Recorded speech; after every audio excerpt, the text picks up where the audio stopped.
Salut tout le monde. On va attendre quelques petites minutes avant de commencer, histoire d'attendre les retardataires. Mais en tout cas, pour ceux qui sont déjà là, voilà, sujet du jour, gros sujet, investir dans les PME en France, chose qui est pas forcément évidente. Et donc on va voir tout ça ensemble aujourd'hui. Je vais vous parler un peu aussi du qu'est-ce qu'on va couvrir aujourd'hui. Présenter Marc aussi qui est avec moi tout à l'heure, mais on va commencer dans une petite minute. D'ailleurs, ouais, en attendant que tout le monde arrive, pour poser les questions, le mieux, le mieux, c'est d'aller dans la partie Q&A. Donc vous pouvez, voilà, vous avez une partie pour poser, enfin dédiée aux questions, comme ça nous on peut les centraliser. Il y a aussi un chat. Vous pouvez potentiellement poser des questions ici, mais idéalement, si vous pouvez poser les questions dans le Q&A, ce serait mieux. Et on répondra à la fin, on prendra un petit quart d'heure pour répondre à toutes les questions avec Marc. Donc ouais, j'attends encore une petite minute. Et ouais, si vous... On essaiera de répondre parfois à certaines questions au fil de l'eau, si ça correspond vraiment à ce qu'on est en train de dire, mais sinon... on attendra plutôt la fin. Et aussi, autre chose, il y aura un replay. Donc voilà, si vous devez partir avant ou autre, on vous enverra tout ça dès demain, logiquement. Ouais, dès demain. Et donc vous pourriez accéder, voilà, en toute liberté. Bonsoir depuis Oslo, salut Pierre. Ah oui, en effet, de loin. Bon, allez, on va commencer. Alors avant de commencer, juste pour vous dire un peu les étapes, ce qu'on va faire aujourd'hui, c'est qu'on va commencer par première partie, on va vous expliquer pourquoi une entreprise entre en bourse. On parlera aussi de l'état des lieux des investissements dans les PME en France, comment elles se financent, comment les investisseurs peuvent y accéder. En troisième et quatrième partie, on parlera plutôt de Lise, donc la première bourse tokenisée en Europe. Et on a la chance d'avoir Marc avec nous, donc qui est son CEO et cofondateur. Et j'étais assez curieux de savoir un peu comment on construit une bourse, donc on vous amènera un peu dans les coulisses. Avant de nous lancer, je vais faire une micro-présentation de moi, mais en 3 secondes, parce que je pense que vous me connaissez tous et on laissera plutôt la place à Marc. Mais du coup, voilà, moi, c'est Johan, le fondateur de Snowball. Vous me lisez sûrement tous les mardis. Et donc voilà, de temps en temps, on fait aussi des Snow Talk comme ça avec des invités. Et aujourd'hui, du coup, on reçoit Marc, donc le CEO et cofondateur de Lise. Marc, je te laisse te présenter. Bonsoir Yoann. Bonsoir à tous. Donc Marc, je suis le directeur général de l'IS. On aura l'occasion d'en reparler.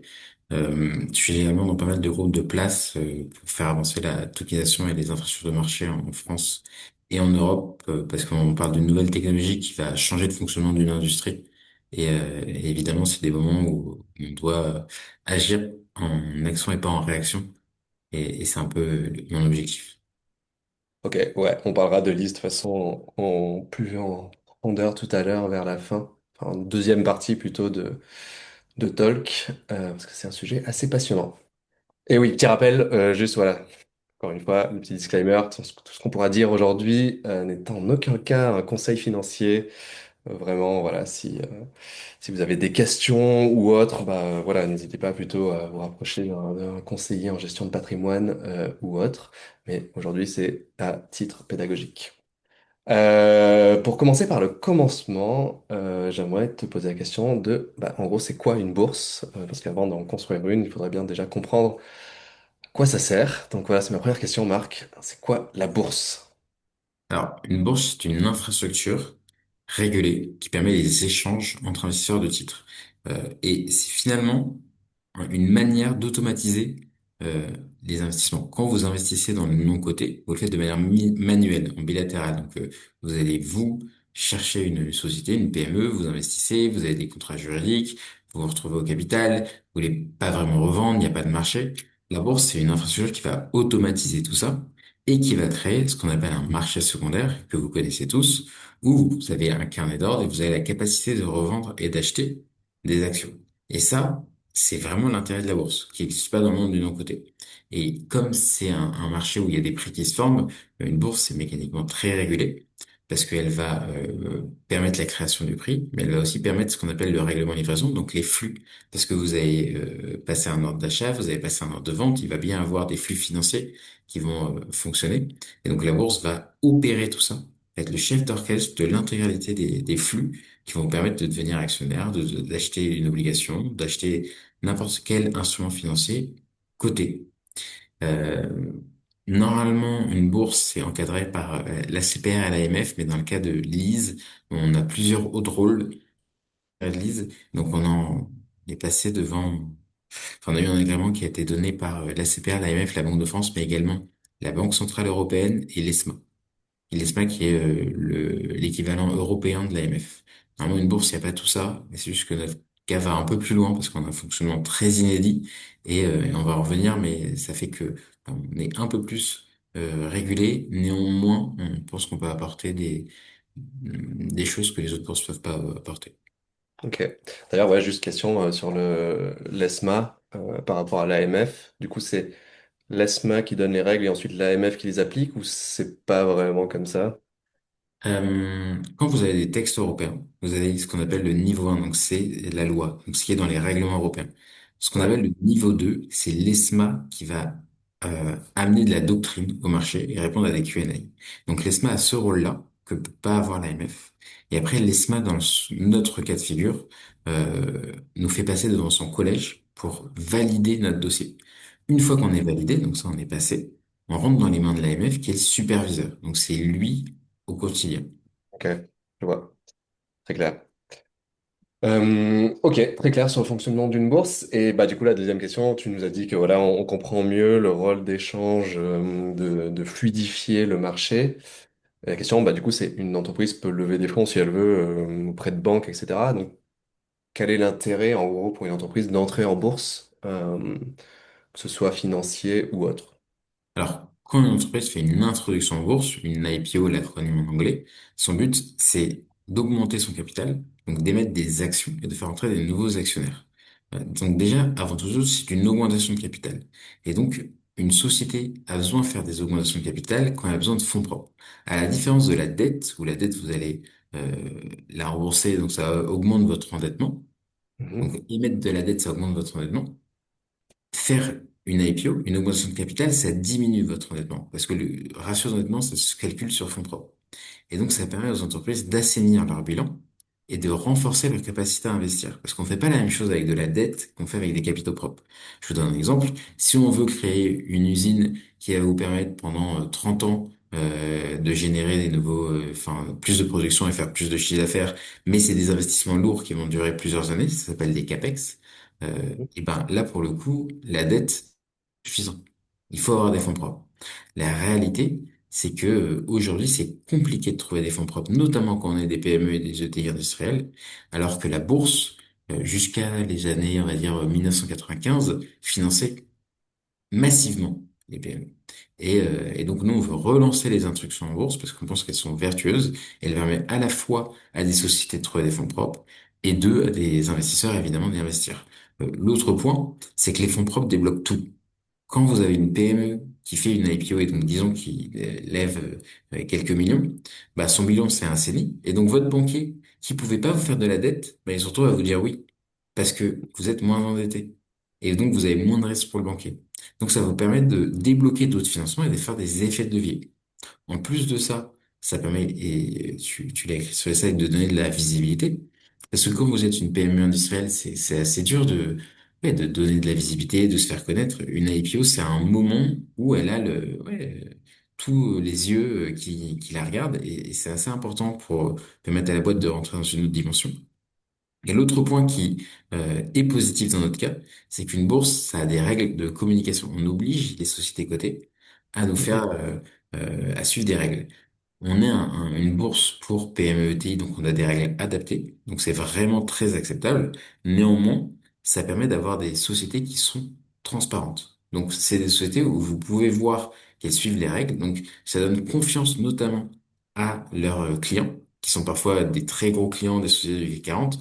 Et donc quand vous avez un fournisseur qui est coté, bah, déjà pour les appels d'offres, ça vous fait passer des étapes. Et de deux, ça vous rassure énormément parce que, en fait, ça vous montre l'état de la société et sa capacité à répondre à des problématiques.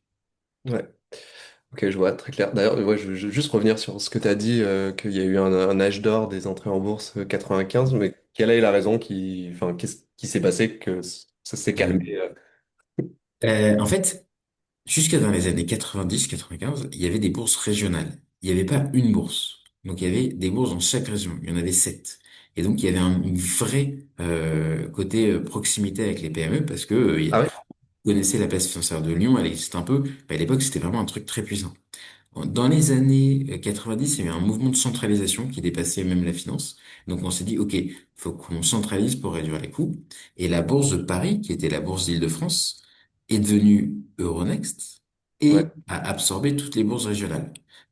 Et donc il y a eu un côté centralisation, donc elle a perdu la proximité parce qu'une PME, à partir du moment où vous êtes à Paris, c'est un peu plus compliqué de la toucher. Et donc de Paris, l'intérêt c'est plutôt focalisé sur les très grands groupes en se disant, OK, maintenant qu'on a un acteur centralisé de taille critique, eh ben on va chercher des sociétés de taille critique. Donc, enfin, la réalité, c'est quand personne n'était coté à l'époque, enfin la plupart des sociétés étaient non cotées. Vous préférez quand vous êtes Euronext coter une société qui pèse 2 milliards plutôt que 100 sociétés qui pèsent 20 millions. Vous c'est voyez, sûr. c'est beaucoup moins d'efforts. Et donc, pour des raisons de business, ils sont concentrés sur les très gros. Et donc, il y a eu un moment où ils sont moins focalisés sur les plus petits. Et les plus petits ont perdu ce lien parce qu'il n'y avait plus les bourses régionales et ont perdu parce que c'était plus l'intérêt. Et donc ça a brisé le lien. Et donc ils sont tournés vers autre chose pour financer. Et finalement, il n'y a jamais eu ce retour. Ok.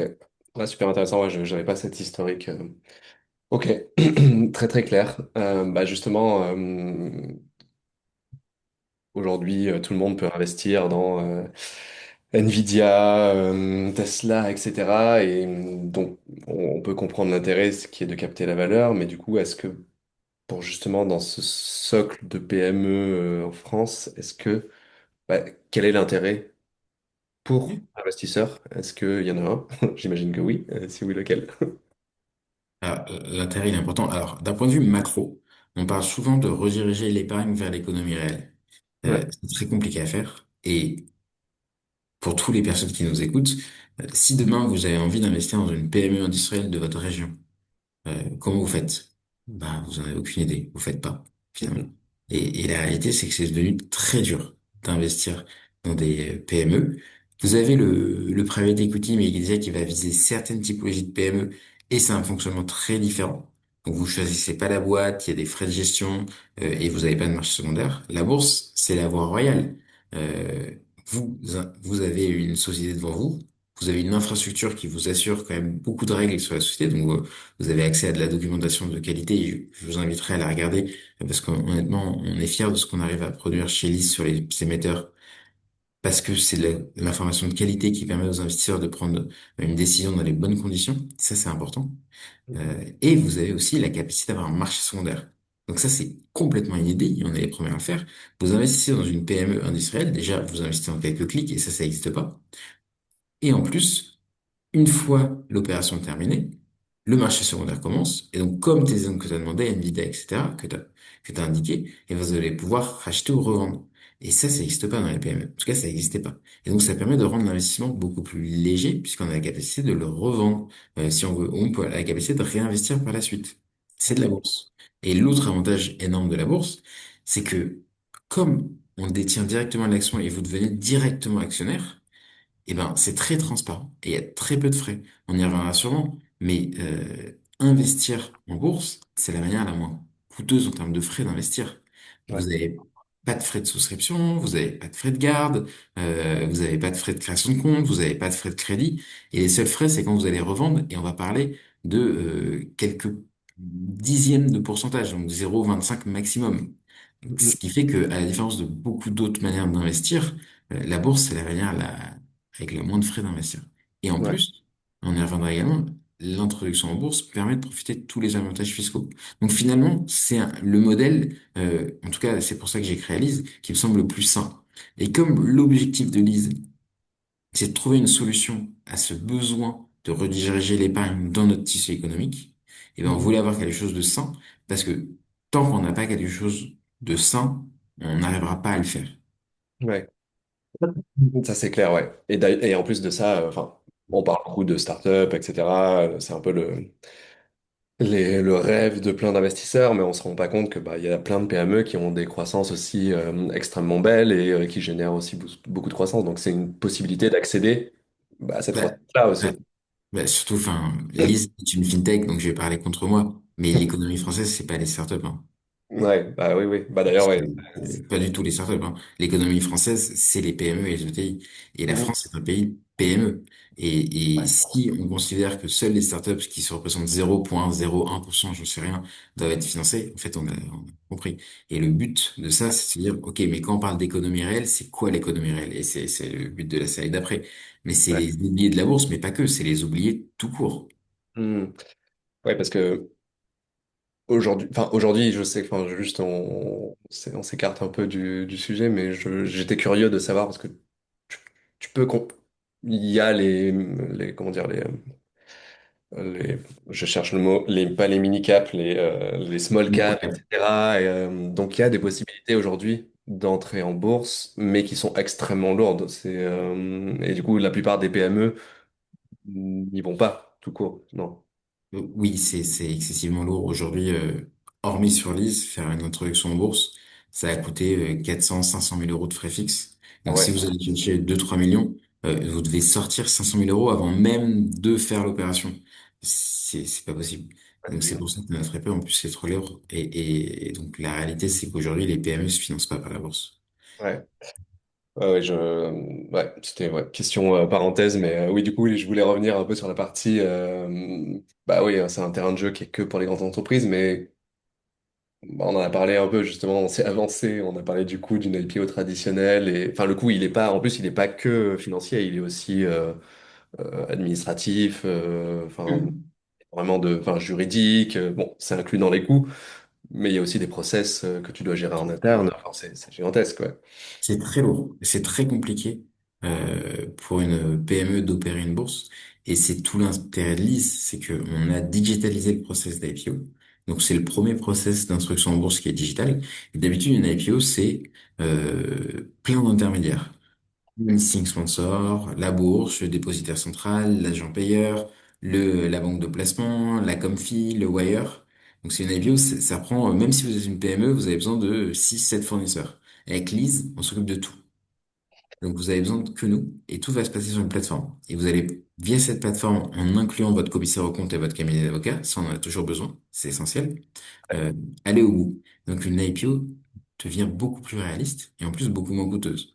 Donc on passe de 9 mois, on passe de 7 intermédiaires, on passe d'un process que papier et 400 000, 500 000 euros de frais fixes à 4 à 5 mois, un process tout en ligne avec un seul fournisseur et 30 000 euros de frais fixes. Voilà. Ok. Bien qu'on a quand même changé la donne. Ouais, non, ça c'est clair. Mais ouais, d'ailleurs, le commissaire au compte, c'est quoi son rôle exactement dans l'histoire? Bon, c'est certifier les comptes. En fait, toute information, et là vous pouvez le voir sur l'IPO en cours sur Lise, toute information chiffrée que vous avez vue a été validée et certifiée par le commissaire aux comptes. Ok, ouais, ok, très clair. Ouais, on en a parlé rapidement, mais je voulais qu'on creuse un peu parce qu'on parle beaucoup des PME allemandes, le Mittelstand, etc. Mais on parle rarement enfin, des françaises. Et je voulais un peu, parce que c'est vrai que, enfin, on disait que c'était les oubliés juste avant, mais enfin, on en entend parler un peu dans les médias et tout, mais c'est surtout les gros qu'on entend, et même je trouve qu'on entend plus parler de la licorne, Mistral ou autre, etc. Alors que bah, en fait, quand tu compares au reste, c'est pas grand-chose. Donc ouais, faire un petit état des lieux de OK, c'est quoi les PME en France, si tu peux nous donner un peu Non mais c'est tout à fait vrai. C'est malheureux parce que les, euh, les PME, comme je disais, c'est le poumon de la France. Néanmoins, on n'en parle pas. L'industrie, c'est pas sexy en France. Ça l'est beaucoup plus en Allemagne. On parle de start-up, on parle de boîtes qui font des trucs incroyables. Mais il y a des PME, et on y reviendra notamment l'opération en cours. Bah, c'est des choses essentielles. Et on n'en parle pas assez. Il faut qu'on ramène le focus, notamment médiatique, sur la réalité de notre économie. Ça, je pense, que c'est important. Et comme enfin, tu l'as mis dans tes slides, mais la France, c'est 150 000 PME. C'est immense. la plupart des employés français travaillent dans une PME, une ETI. Ouais, c'est clair. Et c'est ça notre réalité.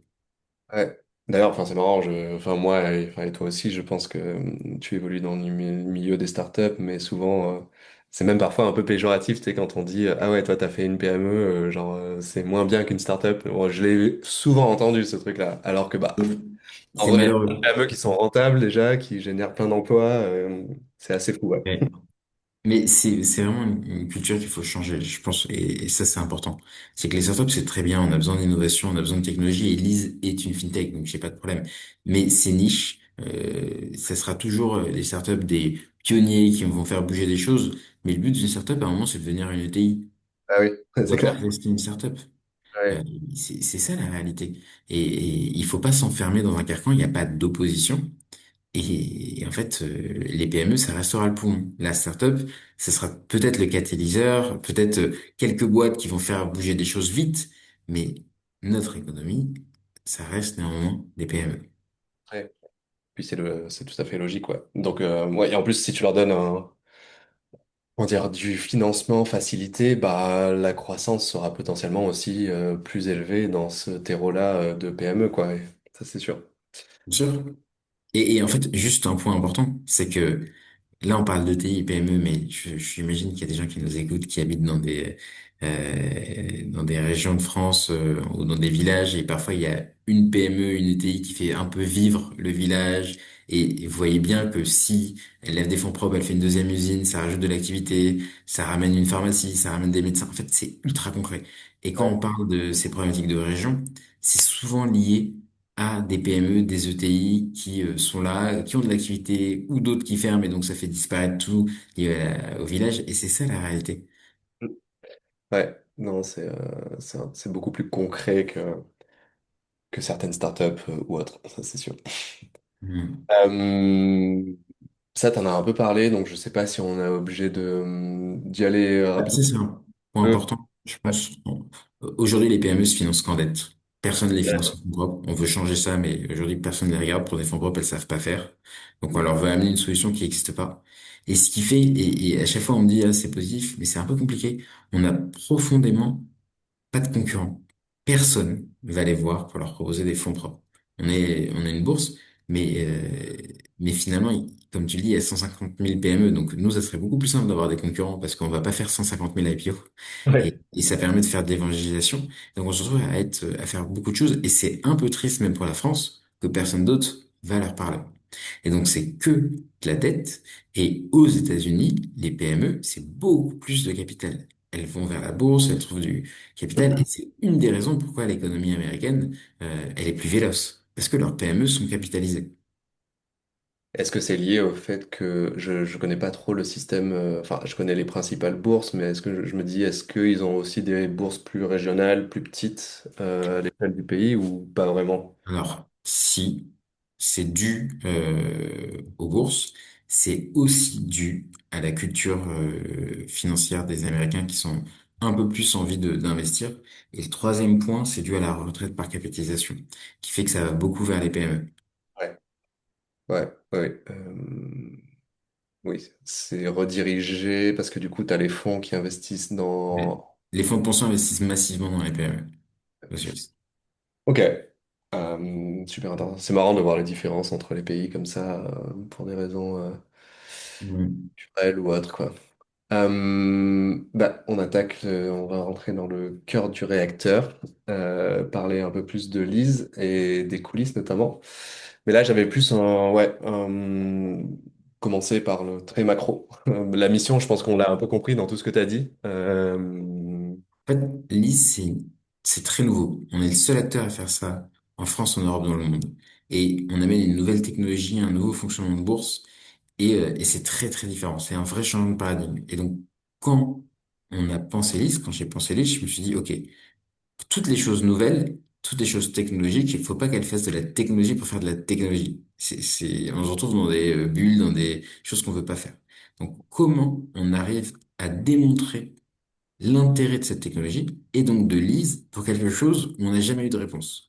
Et donc, on l'a dit, et parce qu'on est vraiment, parce qu'on parle de PME, mais Lise est une vraie bourse. On a le droit de faire tous les typologies d'instruments financiers et on en fera plus dans le temps. Mais on a décidé de commencer par les PME parce que c'est là où il n'y a aucune solution. Et on a dit, donc, par notre fonctionnement, on arrive à apporter des solutions. Et quand on rentre dans le détail des PME, il y a la sous-catégorie des PME industrielles qui sont des PME. Mais comme elles sont dans l'industrie, elles ont plus besoin de CAPEX, elles ont plus besoin de fonds propres. Et dans les PME industrielles, il y a une sous-catégorie qui sont les PME de défense. Les PME de défense, c'est une situation complexe parce que c'est des PME qui ont souvent des contrats à 10-20 ans, ce qui n'existe pas dans le monde des PME. Personne n'a des contrats à 10-20 ans à part dans la défense. C'est des PME industrielles qui ont des très lourds CAPEX. Et pour des raisons que vous connaissez ou qu'on peut creuser, c'est des PME qui sont encore moins capitalisées que les autres parce que pendant longtemps, la défense a été le parent pauvre de la finance. Personne ne voulait, en tout cas les fonds, pour des raisons ESG, voulaient pas financer la défense. Mhm. Aujourd'hui, c'est des PME, enfin malheureusement, vu ce qui se passe ces derniers temps et même la guerre en Ukraine, c'est des PME qui sont au cœur de toute la stratégie de la Direction générale de l'armement. Ouais. Et elles se retrouvent pour des raisons historiques, avoir des industries, des chaînes de production qui sont à rénover, qui sont à augmenter. Mais comme elles n'ont pas de fonds propres, elles suivent pas la cadence. Je vous donne un exemple, et c'est l'exemple très parlant parce que c'est le cas de l'IPO en cours. Mais le Rafale, aujourd'hui, si vous voulez en construire 10 de plus par an, eh ben, ce qui vous empêche de le faire, c'est les sous-traitants de Dassault qui sont des PME et qui n'ont pas cette capacité de réaction parce que elles ont des usines et elles peuvent pas parce que je sais pas parce que Dassault leur passe plus de commandes d'augmenter leur appareil de production que s'il est déjà à 100%. Il faut créer une nouvelle usine. Sauf que pour créer une nouvelle usine, il faut des fonds propres. Sauf que Dassault, il paye du chiffre d'affaires. Et donc, qu'est-ce qui se passe? Donc, il faut réussir à les financer, ces boîtes-là. Enfin, ça semble logique, mais la réalité, c'est qu'elles n'ont pas cette capacité. Et donc, c'est pour ça qu'on commence par là, parce que ça semble logique. Et donc, on est utile. Ok, très clair sur la mission. Et juste, ouais, je voulais parler un peu de l'historique parce que je me souviens quand on s'est croisés justement à Actionnaire Day, je t'avais posé la question de quand est-ce que vous aviez commencé à bosser sur ça et tu m'as dit bah ça date de 2017. Et du coup je fais ah ouais ok, c'est un projet de longue date. Du coup j'aimerais Mm. parler un peu de l'historique, comment ça a évolué, et, s'il y a eu des pivots ou autre. Donc assez curieux de ça, ouais. Ouais. On n'a jamais pivoté, on a toujours depuis 2017 voulu faire ça, sauf que on est régi par un cadre réglementaire qui est un règlement européen qui n'existait pas quand on est sorti et qu'on a participé à son idéation en France avec l'AMF et la Direction générale du Trésor, donc Bercy. On l'a poussé à la Commission européenne et après le cadre a été discuté au Parlement européen, à la Commission européenne, a été voté et donc tout ça a duré près de 10 ans. Et donc, en plus de créer une bourse, on a créé le cadre réglementaire qui nous régit. En tout cas, on a bien participé à sa création. Et c'est vrai que je l'ai pas dit, mais c'est aussi pour ça, et ça, ça a rien à voir avec mes activités de lise, mais en tant que personne, je suis à la commission marché de l'AMF, en tant que membre indépendant, pour faire essayer d'avancer ces sujets-là de tokenisation au sein de l'autorité des marchés, parce que c'est important de prendre en compte ces sujets-là, notamment pour la place financière de Paris. Et donc, on a commencé ainsi, et on avait un fonctionnement ad hoc euh, qui n'était pas un fonctionnement boursier, mais qui nous permettait de tester la technologie, tester le marché pendant quelques années. Et quand le cadre réglementaire est sorti, et qu'on pouvait déposer notre dossier de bourse, et je l'ai pas dit, mais pour simplifier, mais on n'est pas que bourse, on est également dépositaire central de titres. Et c'est un agrément qui est le cadastre de la finance. Aujourd'hui, il n'y a que un dépositaire central de titres en France qui est Euroclear. Peut-être que vous avez entendu, peut-être pas avoir entendu notre société. On est le deuxième. Et on est la première fintech à avoir cet agrément. Et c'est le cadastre de la bourse. En fait, Euroclear, c'est le cadastre. Donc, moi, avec cet agrément, j'ai la capacité de changer la propriété et je fais foi. C'est Ok. quand même assez fort. Parce que la différence des autres agréments, là, ma signature fait foi. Et donc, c'est très systémique. Et ça a demandé beaucoup de temps. Et on a dû également donner patte blanche. Parce qu'en plus d'avoir des fonds propres, vous n'avez pas envie de donner ces agréments à n'importe qui. Et donc, on a fait rentrer à notre capital des banques françaises. On a à notre capital BNP Paribas, BPI France et CACEIS, qui est la filiale de Crédit Agricole, parce qu'on voulait aussi inclure les banques, parce que à la fois, ça nous crédibilise, et de deux, bah, les banques, c'était des utilisateurs des bourses. Donc, Ouais. c'était hyper important pour nous. Et donc, on a obtenu ces agréments en octobre 2025. Et donc, on a ouvert la première opération jeudi dernier en présence du ministre de l'économie et de la ministre des armées, qui ont nous fait le plaisir et l'honneur de lancer la première opération avec nous. Je vois qu'il y a une petite question dans le chat, si tu veux, je peux y répondre en 2 secondes, mais Vas-y. je suis désolé, Julien. C'est vrai qu'on a des process euh,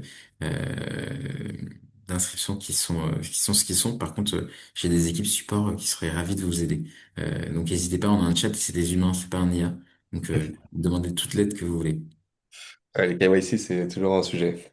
C'est Ouais, tout à fait.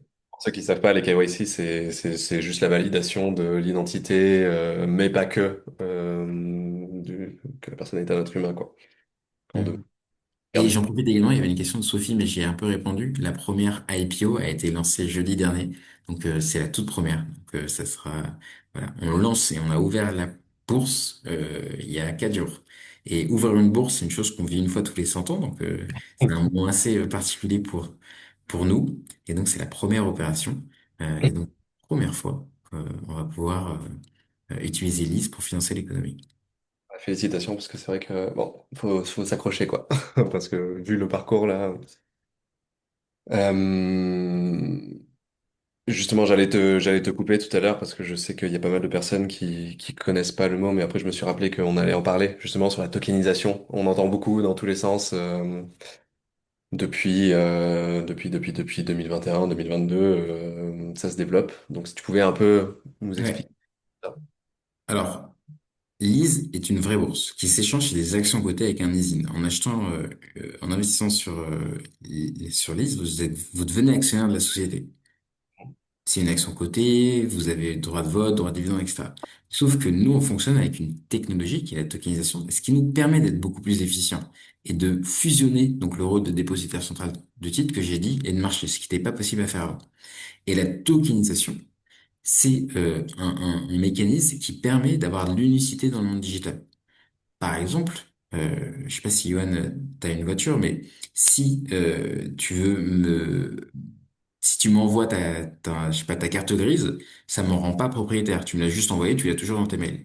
Si disons, on tokenise la carte grise et qu'on dit la personne qui possède ce token est le propriétaire de la voiture, eh ben, tu vas m'envoyer ce token. Moi, je sais que comme c'est un token, tu vas plus l'avoir parce que c'est pas possible, et donc ça empêche le copier-coller. Donc il y a que un seul token qui existe dans tout le monde au même moment. Et donc on peut dire, OK, le propriétaire, c'est celui qui possède ce token. Et donc finalement, on a révolutionné le changement de propriété. Parce que là où on doit passer par des avocats, des contrats, des flux, etc., du papier, et ben là, peu importe. Tu me l'as envoyé, et donc j'en suis propriétaire. Parce que je l'ai. Et ça change tout le fonctionnement des infrastructures de marché. Parce que la bourse, en fait, c'est des échanges de propriété. Quand vous devenez actionnaire, vous êtes propriétaire d'une partie de l'entreprise. Quand vous vendez votre propriété. Et donc, c'est des mécanismes de changement de propriété qui sont très lourds. Grâce à la tokenisation, on les rend beaucoup plus simples. Et donc, la base de l'infrastructure, qui est le changement de propriété, il est simplifié. Et donc, tout le reste est simplifié. Ouais. Et d'ailleurs, ouais, quand tu parles de token, on pense souvent à ces blockchains derrière. Du coup, vous avez développé toute la couche, enfin le back-end, enfin la tuyauterie, je ne sais pas, qui permet. Oui, tout à fait. Ok. Et ça, du coup, c'est complètement invisible parce que c'est que voilà, tu vois, ça peut tout ce qui est crypto, blockchain, ça peut faire peur, hein, tout ça. Vous, j'imagine, c'est vraiment un Il truc. n'y a pas ouais. Non, il n'y a pas du tout de crypto. C'est vraiment, il n'y a rien de crypto. C'est de l'action côté. C'est juste que nous, on fonctionne différemment. Et on aurait pu ne pas en parler de cette slide. Parce qu'en fait, c'est une boîte qui fait une IPO, elle est cotée. Et donc, cet aspect, il disparaît. C'est juste notre fonctionnement. Ouais, Euh, et c'est tout l'objectif. C'est d'amener de l'efficience sans amener de complexité. ouais. Non, très clair, oui. C'est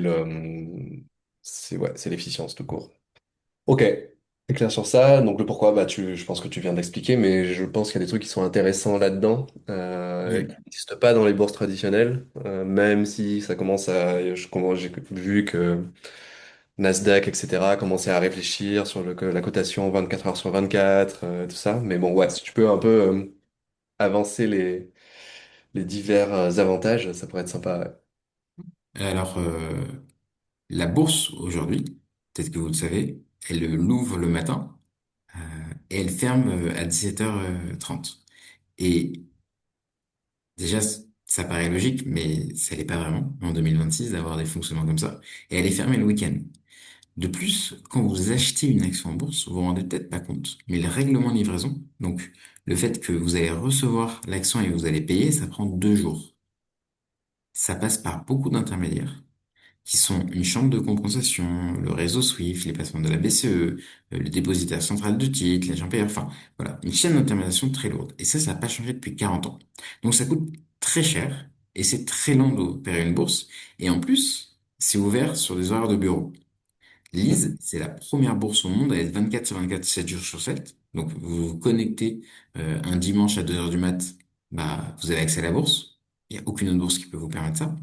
Et en plus, le règlement de livraison, donc la livraison effective des actions, est instantanée.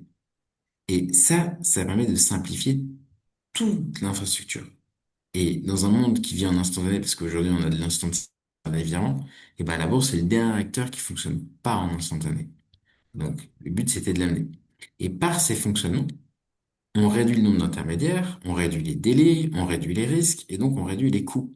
Et en réduisant les coûts, on arrive à créer une offre qui est beaucoup plus adaptée à des plus petits émetteurs, à des plus petites boîtes, pour qui le coût fixe lié à l'infrastructure, ça pèse. Ouais, forcément. Mais d'ailleurs, le T+2, je sais pas si tu connais un peu le mécanisme, mais du coup, comment concrètement ça fonctionne si je le reçois 2 jours après? Est-ce que le prix est bloqué pendant 2 jours? Enfin, ça En doit faire. fait, donc, quand tu passes un ordre et que l'ordre est exécuté, donc ça c'est instantané, et l'exécution, c'est que tu vas, disons que tu pars dans un ordre d'achat, tu vas acheter à un vendeur. Donc là, le prix est figé à partir du moment de l'exécution. Sauf que les règlements de livraison vont opérer en 2 jours. Et donc lui, toi tu vas payer dans 2 jours et lui, il va te livrer les actions dans 2 jours.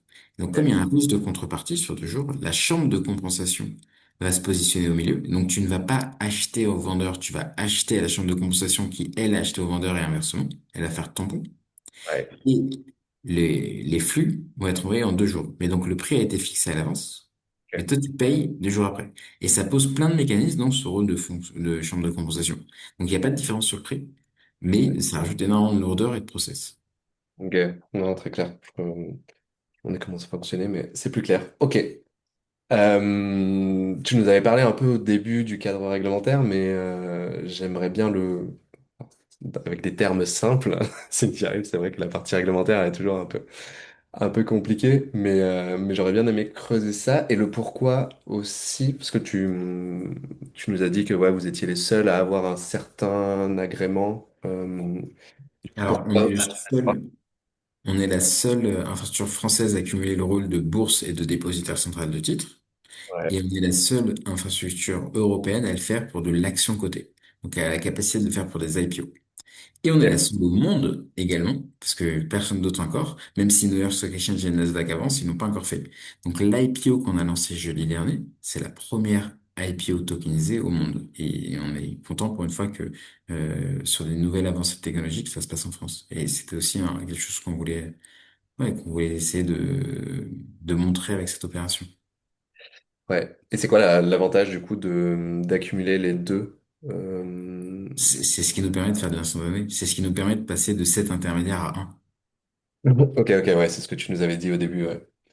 Euh, Et dans tout ça, ouais, ACPR, Banque de France, leur rôle, enfin, là, on est plus sur de la culture financière, mais j'étais assez curieux de savoir qui joue Ouais. quoi comme rôle à peu près dans tout ça. C'est un bon point. D'habitude, quand vous êtes une entreprise régulée, vous pouvez vous faire contrôler. Donc, un peu comme le fisc, ils peuvent venir vous voir tous les 3 ans.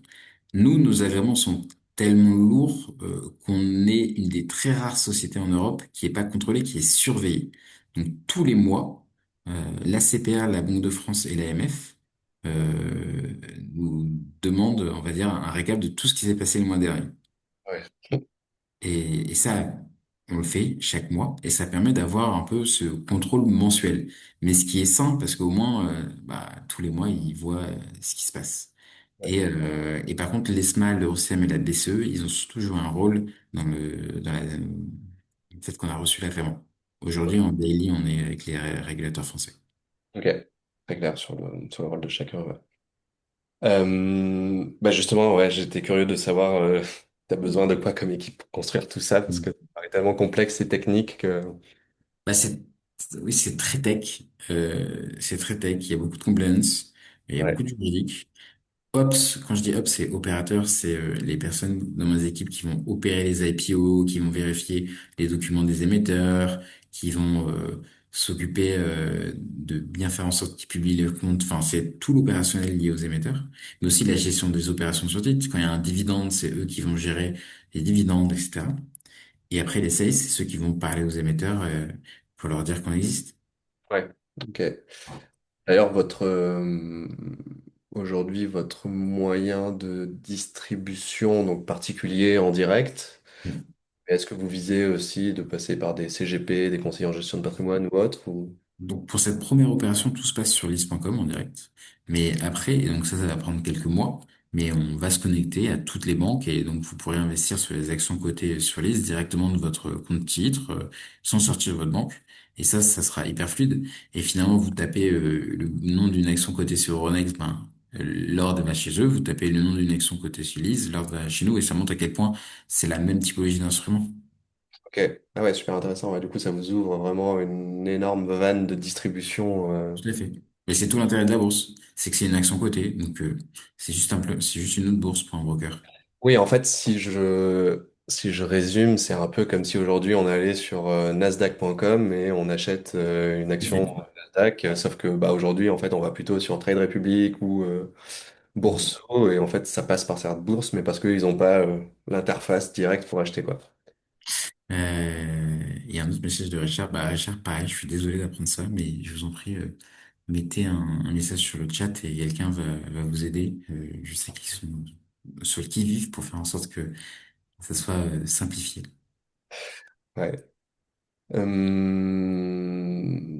Ça, on en a pas mal parlé. Donc, vu qu'on approche de la partie questions-réponses, mais je pense qu'il y a un truc que t'as pas évoqué, on en a parlé un peu en off tout à l'heure, mais sur la partie avantage fiscal que je trouvais hyper intéressante. Ouais. Ça, c'est un point important. Ouais, Je vais donner un exemple. Euh, Prenons l'exemple où vous voulez souscrire 10 000 € à l'opération en cours. Donc, c'est l'IPO de ST Group qu'on a commencé le 9. Vous créez un compte sur Lys, c'est gratuit. Euh, une fois le KYC passé, on va vous donner un IBAN unique. Et donc, vous allez faire un crédit vers cet IBAN. Donc, vous suivez, tout se fait sur la plateforme automatiquement. Vous faites un virement de 10 000 €, il n'y a aucun frais. Vous souscrivez, il n'y a aucun frais. Et comme c'est une IPO d'une PME, vous profitez de l'IR-PME qui vous fait gagner 18% du montant investi sur votre impôt sur le revenu de l'année qui arrive. Donc 10 000 € investis, vous avez 1 800 € d'économie d'impôt, donc ça vous coûte 8 200. Il n'y a pas de frais de garde, donc vous, pour le moment, vous n'allez jamais payer un centime de frais sur la plateforme. Et, euh, et quand, disons que vous revendez votre investissement 5 ans après, vous allez payer 0,25% de frais. Donc, disons que sur 10 000, ça représente 25 euros. Donc, ouais, tout votre parcours sur liste vous a fait gagner 1 800 € d'impôts et 5 € de frais. Et c'est tout l'intérêt de la bourse. Et pourquoi c'est si peu de frais? Pourquoi c'est si peu cher? Pour deux raisons. La première raison, c'est que nous, on veut faire bouger d'un point de vue macro. Notre but, c'est pas de faire des opérations de quelques centaines de milliers, de quelques millions, c'est d'arriver à 5 ans, de rediriger plusieurs milliards vers les PME.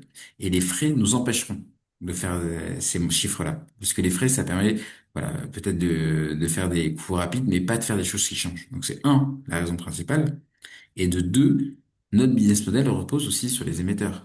Ils payent pour faire une IPO et on considère que c'est plus à eux de payer nos services. ouais, très clair.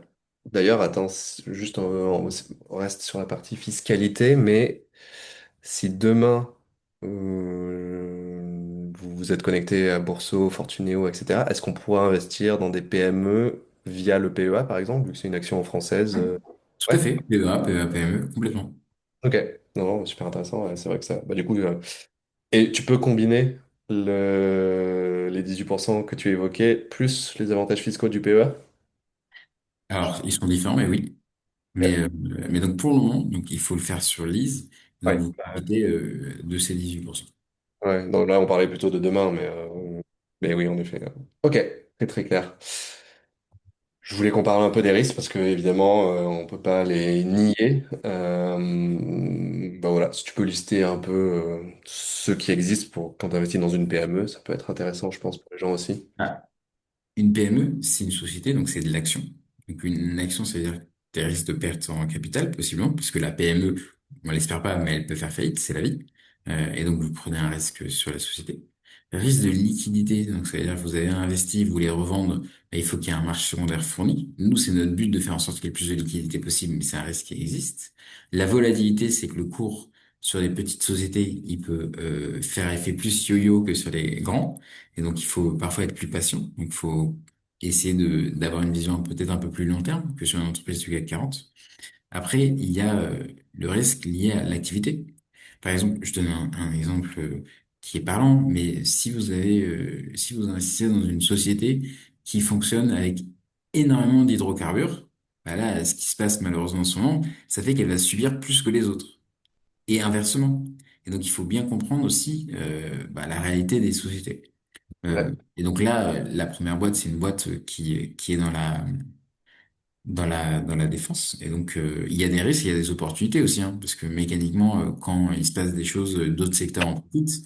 Mais il faut aussi comprendre, voilà, qu'est-ce qui impacte cette société. ouais. Non, bien sûr, ouais, très clair sur ça. Et pour le qui, bah, je pense que tu l'as un peu, t'as un peu répondu hein, sur le profil plutôt long terme, euh, genre la diversification, etc. Donc ça c'est assez. Il faut, c'est certain, il faut pas du tout investir que dans des PME. De toute façon, personne ne fait ça. Mais sur un portefeuille financier, ça permet de financer quelque chose de concret, un peu plus tangible. Et deux, ça permet de booster parce qu'une PME, là, c'est un profil plus risqué, mais aussi plus de reward parce que, en fait, la réalité, c'est quand vous êtes LVMH, vous n'allez pas multiplier par 10 votre capi. C'est impossible. Ouais, Sur peut-être 20 ans. Quand vous êtes une PME, vous avez la place. Et donc après, voilà, vous avez une réalité qui fait que vous êtes plus volatile. Mais voilà. Pour la question de Sophia, le montant minimum, c'est une action.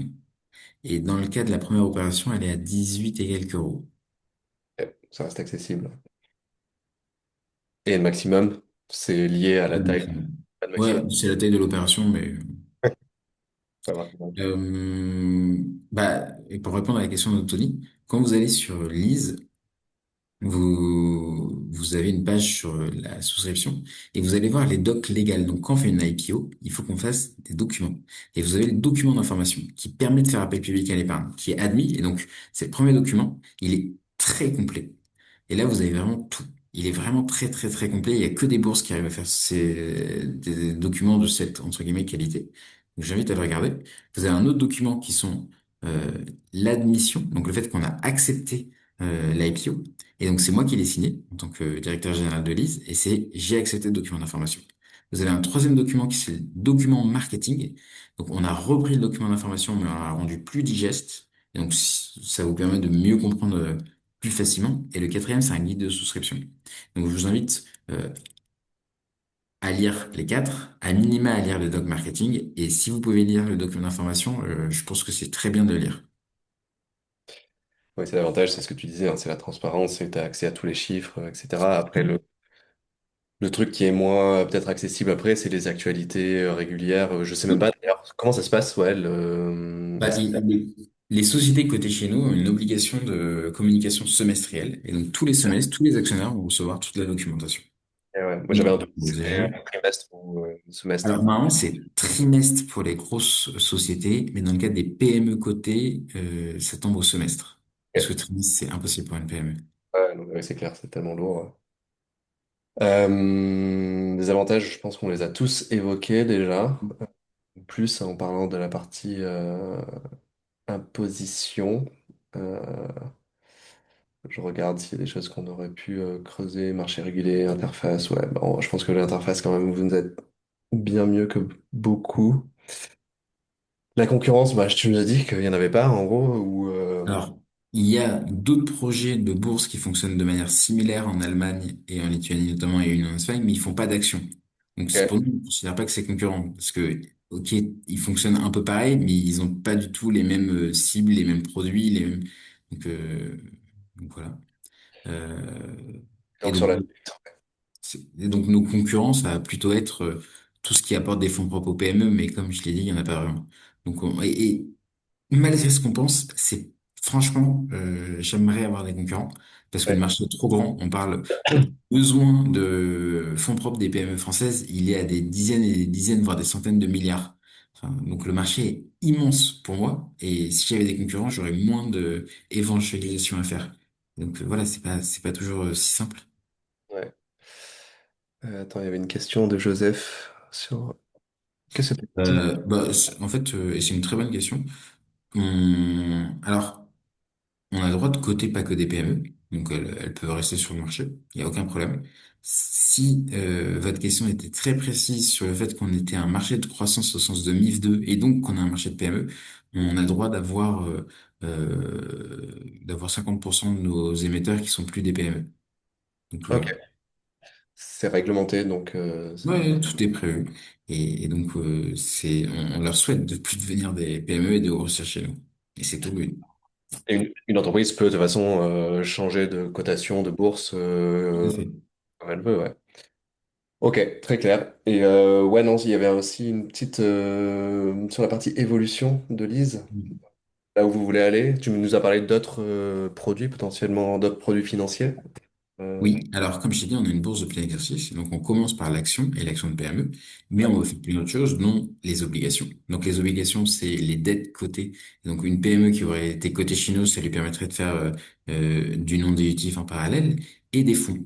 Et il y a eu une question sur le chat et ça m'a permis d'y rebondir, enfin sur les questions-réponses, sur les Q&A, sur les ETF. Et ben nous, on aimerait pas.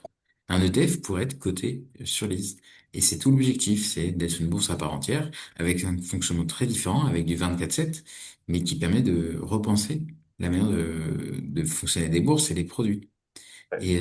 Et c'est vrai que enfin, tous les personnes qui lisent tes newsletters et donc qui sont ici, ils sont quand même assez proches de la finance et donc ils interagissent. Mais moi, je suis quand même toujours étonné qu'en 2026, vous voulez passer un ordre en bourse, il est 19 heures, vous pouvez pas. Il est le week-end, on peut pas. Enfin, on vit dans un monde où tout est instantané, tous les flux, et donc le 24/7, il est à la fois incroyable parce qu'on est la première bourse au monde 24/7, mais à la fois c'est incohérent qu'il n'y en ait pas plus. Ouais, oui, ça me fait penser à certains sites internet qui ont des heures d'ouverture. Tu me dis, mais pourquoi vous faites ça? Mais il y en a encore, ouais. Ouais. Et sur les typologies d'entreprises, parce que quelqu'un posait la question sur voilà, les futures entrées en bourse, etc. Mais du coup, je pense que vous visez pas forcément. Enfin, aujourd'hui, vous avez on en parlera juste après, mais premier acteur qui est dans le secteur de la défense, mais vous avez pas de. Vous êtes Non, non, agnostique. on peut faire tout secteur. On aime bien commencer par là, on est plus utile, donc la défense, c'est intéressant. Et on fera vraiment tout secteur et on veut faire tout secteur. Et pour répondre à la question de Sophie, notre agrément est européen. Donc on peut faire des IPO de toutes les boîtes de l'Union européenne. Par contre, ouvrir un marché, c'est jamais simple et on reste une boîte, on va dire, de 20 personnes. Donc on va faire pays par pays. Pourquoi on a parlé de Benelux? Parce que c'est un peu plus simple d'aller sur les Benelux quand on a fait la France, mais après on ira sur les pays latins et on ira petit à petit. Euh, Très clair. Mais oui, de toute façon, faut se focaliser au début, surtout quand le marché est si grand, rien qu'en France. C'est déjà ça. Et donc, pour terminer, bah, je voulais que tu nous parles un peu ouais, de la première IPO. Même moi, j'étais assez curieux à titre perso d'en savoir un peu plus sur cette entreprise. Eh ben, c'est ST Group. On est très content parce que je l'ai pas dit, mais on a un partenariat avec l'armée française depuis 2023. Et donc, ils nous ont beaucoup aidé à la création de cette bourse parce qu'ils ont besoin de solutions.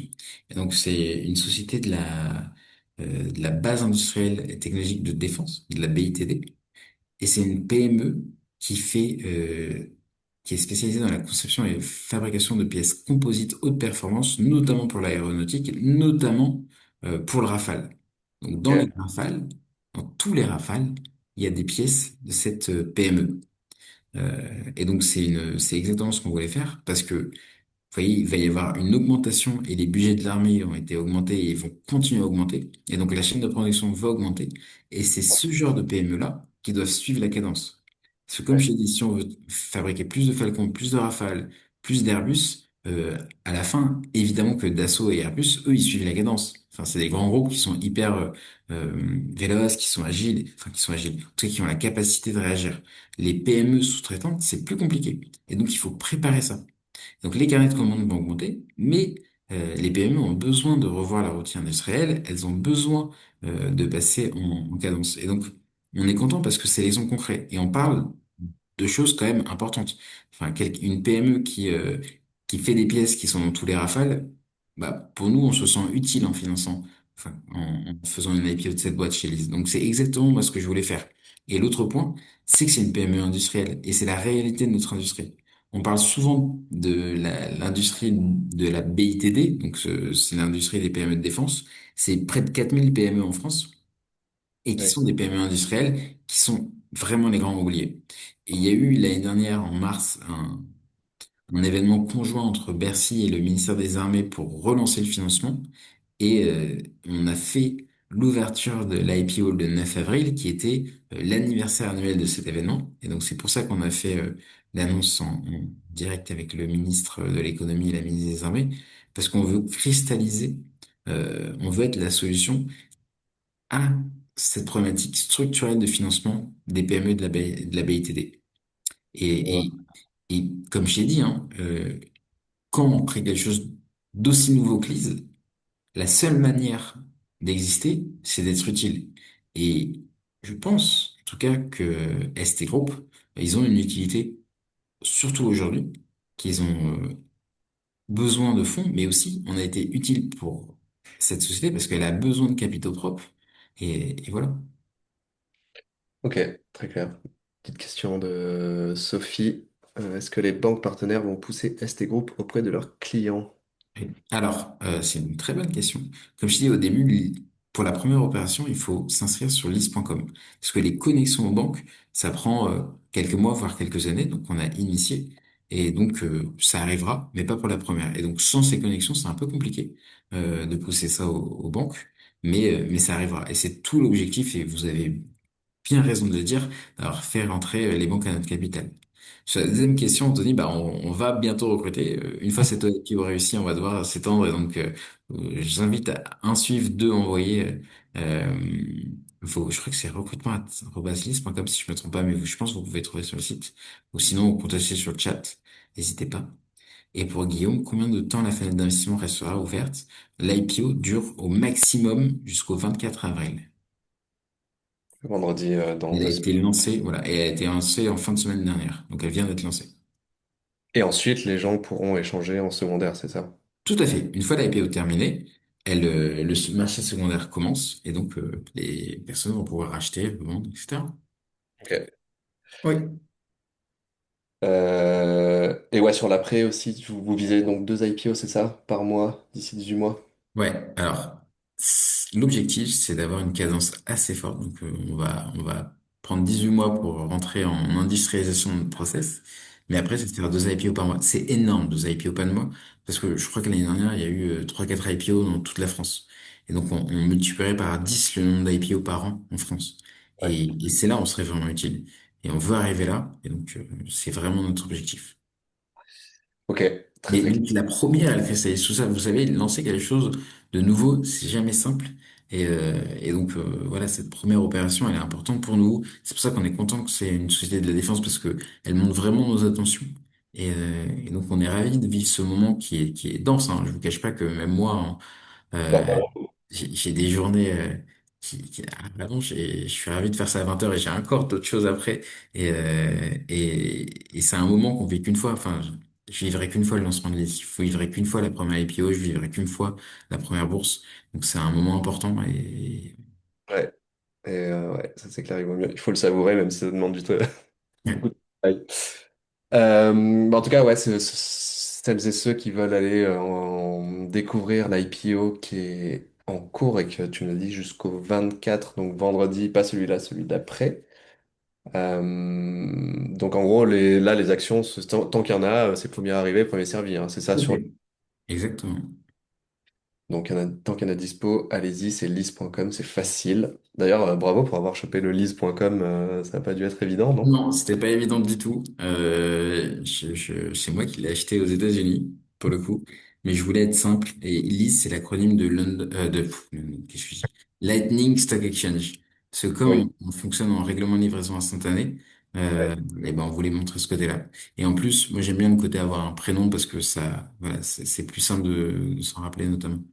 ouais, très simple à retenir.